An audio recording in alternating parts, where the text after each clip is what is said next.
What Christmas is as we grow older. Time was with most of us, when Christmas Day, encircling all our limited world like a magic ring, left nothing out for us to miss or seek, bound together all our home enjoyments, affections, and hopes, grouped everything and everyone around the Christmas fire, and made the little picture shining in our bright young eyes complete. Time came, perhaps all so soon, when our thoughts overleapt that narrow boundary, when there was someone very dear, we thought then, very beautiful and absolutely perfect, wanting to the fullness of our happiness, when we were wanting too, or we thought so, which did just as well, at the Christmas hearth by which that someone sat, and when we intertwined with every wreath and garland of our life that someone's name. That was the time for the bright, visionary Christmases, which have long arisen from us to show faintly after summer rain, in the palest edges of the rainbow. That was the time for the beatified enjoyment of the things that were to be, and never were, and yet the things that were so real in our resolute hope that it would be hard to say, now, what realities achieved since have been stronger. What? Did that Christmas never really come when we and the priceless pearl who was our young choice were received, after the happiest of totally impossible marriages, by the two united families previously at daggers, drawn on our account? When brothers and sisters-in-law, who had always been rather cool to us before our relationship was affected, perfectly doted on us, and when fathers and mothers overwhelmed us with unlimited incomes? Was that Christmas dinner never really eaten, after which we arose and generously and eloquently rendered honor to our late rival, present in the company, then and there exchanging friendship and forgiveness, and founding an attachment not to be surpassed in Greek or Roman story, which subsisted unto death? Has that same rival long ceased to care for that same priceless pearl, and married for money and become usurious? Above all, do we really know now that we should probably have been miserable if we had won and worn the pearl, and that we are better without her? That Christmas, when we had recently achieved so much fame, when we had been carried in triumph somewhere for doing something great and good, when we had won an honored and ennobled name, and arrived and were received at home in a shower of tears of joy. Is it possible that that Christmas has not come yet? And is our life here, at the best, so constituted that, pausing as we advance at such a noticeable milestone in the track as this great birthday, we look back on the things that never were, as naturally and full as gravely as on the things that have been and are gone? Or have been and still are? If it be so, and so it seems to be, must we come to the conclusion that life is little better than a dream, and little worth the loves and strivings that we crowd into it? No. Far be such miscalled philosophy from us, dear reader, on Christmas Day. Nearer and closer to our hearts be the Christmas spirit, which is the spirit of active usefulness, perseverance, cheerful discharge of duty, kindness, and forbearance. It is in the last virtues especially, that we are, or should be, strengthened by the unaccomplished visions of our youth. For who shall say that they are not our teachers to deal gently even with the impalpable nothings of the earth? Therefore, as we grow older, let us be more thankful that the circle of our Christmas associations and of the lessons that they bring expands. Let us welcome every one of them and summon them to take their places by the Christmas hearth. Welcome, old aspirations, glittering creatures of an ardent fancy, to your shelter underneath the holly. We know you, and have not outlived you yet. Welcome, old projects and old loves, however fleeting, to your nooks among the steadier lights that burn around us. Welcome, all that was ever real to our hearts, and for the earnestness that made you real, thanks to heaven. Do we build no Christmas castles in the clouds now? Let our thoughts, fluttering like butterflies among these flowers of children, bear witness. Before this boy, there stretches out a future, brighter than we ever looked on in our old romantic time, but bright with honor and with truth.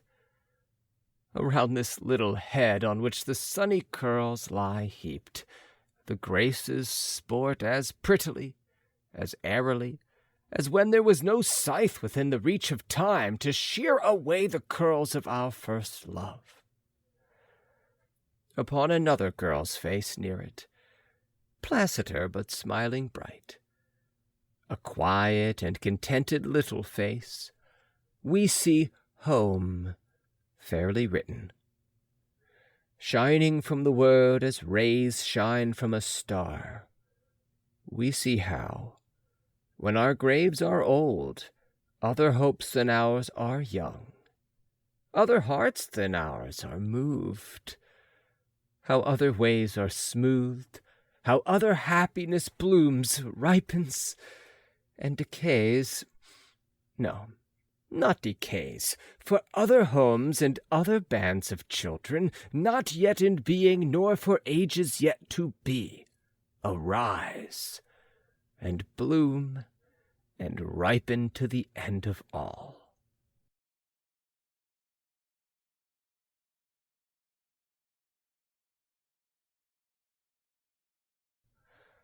Welcome everything.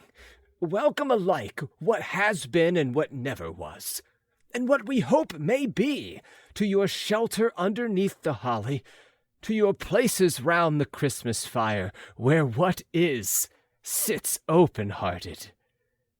In yonder shadow, do we see obtruding furtively upon the blaze an enemy's face? By Christmas Day, we do forgive him, if the injury he has done us may admit of such companionship. Let him come here, and take his place.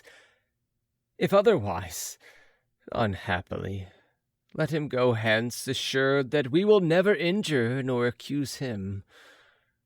On this day, we shut out nothing. Pause, says a low voice. Nothing. Think. On Christmas Day we will shut out from our fireside nothing. Not the shadow of a vast city where the withered leaves are lying deep, the voice replies. Not the shadow that darkens the whole globe. Not the shadow of the city of the dead. Not even that.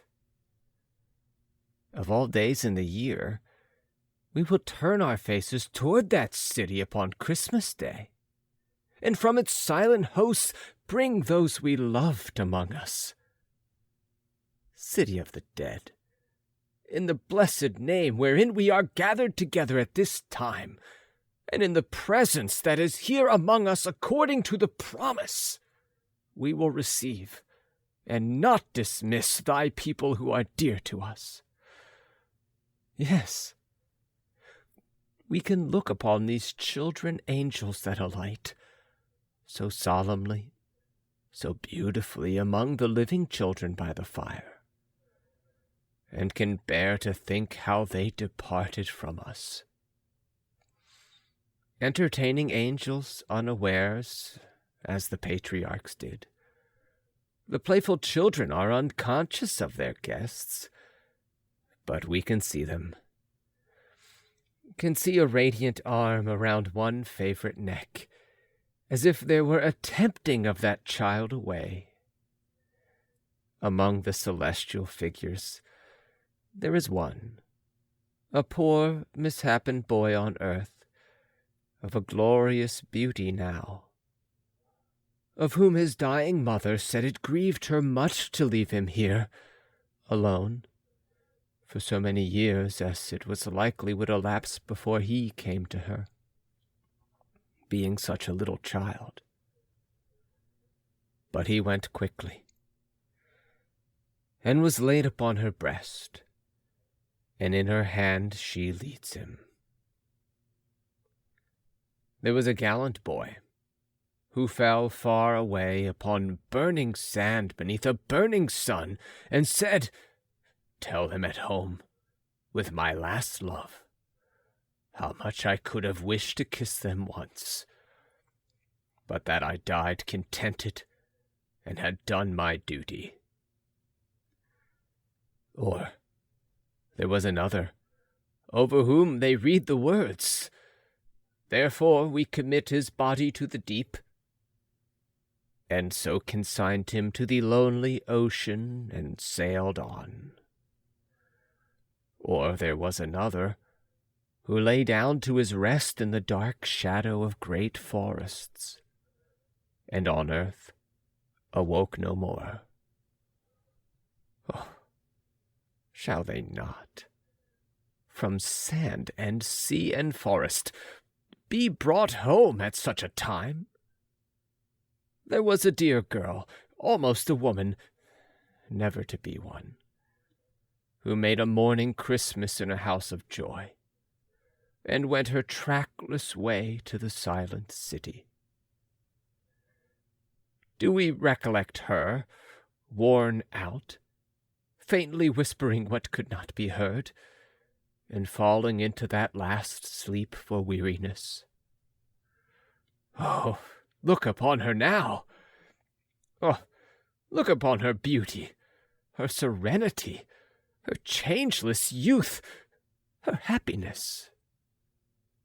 The daughter of Jairus was recalled to life, to die. But she, more blessed, has heard the same voice saying unto her, "Arise forever." We had a friend, who was our friend from early days, with whom we often pictured the changes that were to come upon our lives, and merrily imagined how we would speak and walk and think and talk when we came to be old. His destined habitation in the city of the dead received him in his prime. Shall he be shut out from our Christmas remembrance? Would his love had so excluded us? Lost friend, lost child, lost parent, sister, brother, husband, wife, we will not so discard you. You shall hold your cherished places in our Christmas hearts, and by our Christmas fires, and in the season of immortal hope, and on the birthday of immortal mercy, we will shut out nothing. The winter sun goes down over town and village. On the sea it makes a rosy path, as if the sacred tread were fresh upon the water. A few more moments, and it sinks, and night comes on, and lights begin to sparkle in the prospect.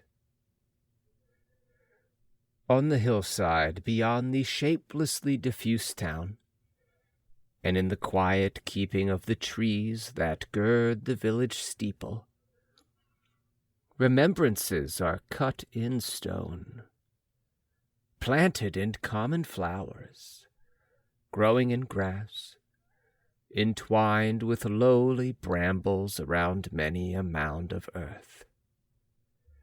In town and village, there are doors and windows closed against the weather. There are flaming logs heaped high. There are joyful faces. There is healthy music of voices. Be all ungentleness and harm excluded from the temples of the household gods.